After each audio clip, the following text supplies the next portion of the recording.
Hi, thanks for joining me at My Business English.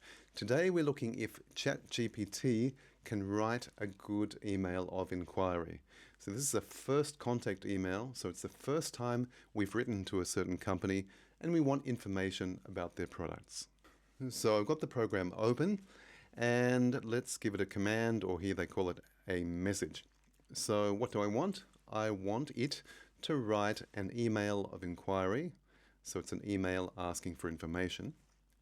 And I really want a quote, a quotation. That means how much will it cost? For, in this case, 20 laptops. Let's leave it at that and see how smart it is.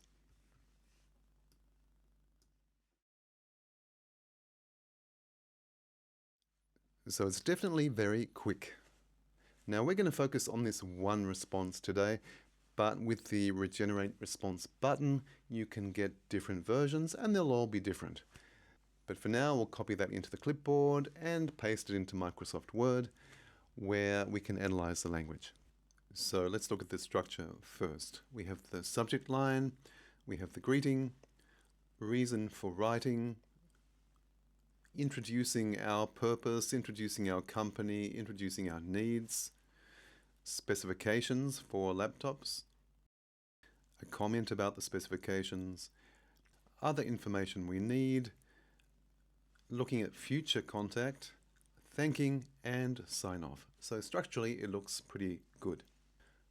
I might just separate the main request from the introduction, but you could argue they could be together. So let's look at the language in a little bit more depth. So as I typed in email, it's given me a subject line, and that looks good. Request for quote for 20 laptops. That's what it's about.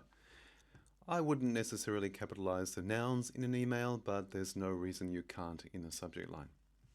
Likewise, dear supplier name is fine. Sometimes it will give you dear sir or madam, which also works if we don't know exactly who we're writing to. So now we need to say what we want, why we're writing, and perhaps to introduce our company or our needs. So here they've started off with the I am writing to inquire about, which is a really good way to start an inquiry. They've used the American I for inquire. You could also use the British E for inquire, both are the same. It gives a bit of context, our office use, so not in production, not outside, but in the office, so standard. Background, we have recently experienced a surge in business activities, so we're getting more and more business, and we require additional laptops to support our operations. So that might fit you, or it might not. It might not really be necessary. For our purposes today, we don't really need that. Let's leave it out.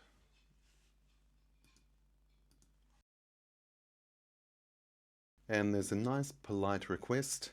We would appreciate it if you could. Formal vocabulary, provide us with something. So all of that's fine for our first contact. Very good language.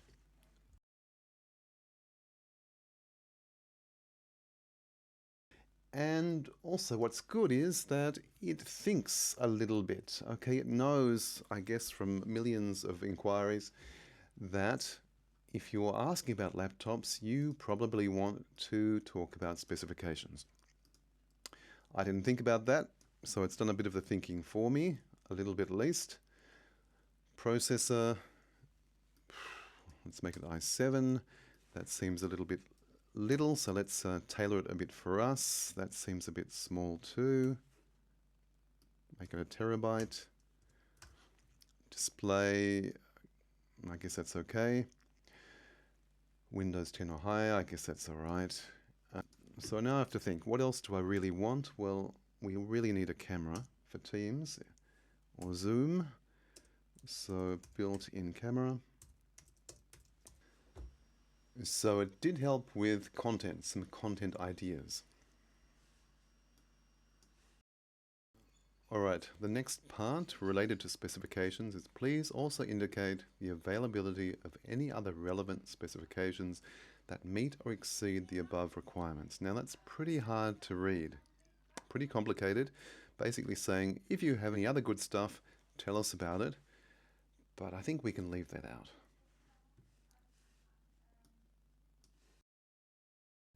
All right, moving on to the next paragraph. Here it's given us a lot of ideas, things that probably should be in an email of inquiry.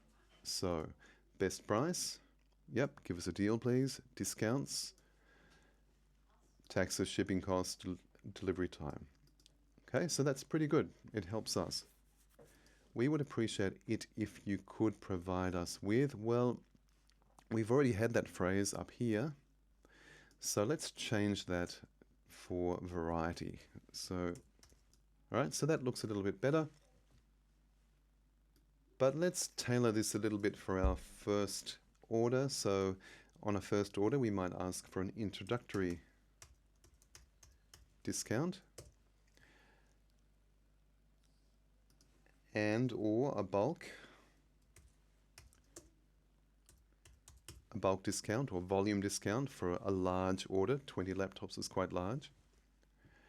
So we might leave out the promotions. Doesn't read so well. Okay, so we've tailored that a little bit. Additionally is good linking.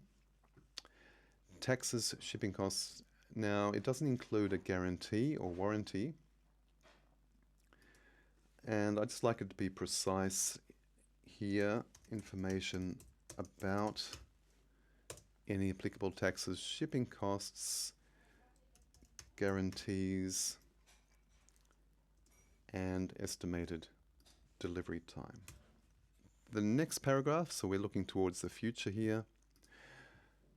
Please provide us with the necessary information at your earliest convenience so that we may proceed with our purchase.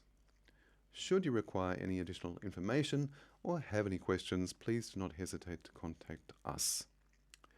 Thank you for your prompt attention to this matter. All right, it's all fine, but I think this overlaps with this and becomes a bit too pushy. Write to me straight away, quick, because here at your earliest convenience and prompt attention, it's basically the same thing. It's a little bit too wordy. Let's cut that out completely. I find should is a touch too formal. You can use it, but for me, I'd prefer if. Okay, thank you for your prompt attention to this matter. Let's leave that, that's fine. So, sincerely works fine in American style, but to suit my style, I'll change that to kind regards. Okay, let's summarize. Okay, to compare my adapted version with the original, you'll see mine on the left is a little bit more concise. I've taken some ideas and some words out, and I've had to change one or two ideas as well. Also, I changed one or two phrases that I thought were a bit repetitive.